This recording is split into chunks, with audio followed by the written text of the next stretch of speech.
Agarda sen bu yozuvni eshitayotgan bo'lsang, 2019-yilda qolishing kerak edi. Bu qayta tiklangan audio yozuv xabarni oxirigacha eshitishni maslahat beraman. Sen hozir 2025-yilda yashayapman deb o'ylaysan.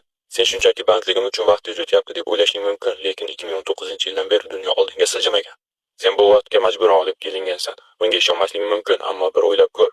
O'zgarishlarni sezdingmi? Ilovalar tomon o'zgaryapti. Aktyorlar g'alati rol ijro etmoqda. Musiqalar g'ayriodiyligidan ulardan ma'no izlab topib bo'lmaydi. Sen 2019-yilni hamma narsa normal bo'lgan yil sifatida eslashing mumkin va to'g'ri eslashni. Sen o'sha yerga tegishli eding.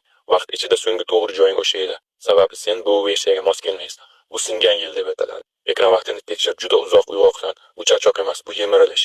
Qachondir hamma narsa qanchalik g'alati bo'lib ketganini faqat senga sezilayotgandek tuyulganmi? Bir esla yoshliging rang-barang edi.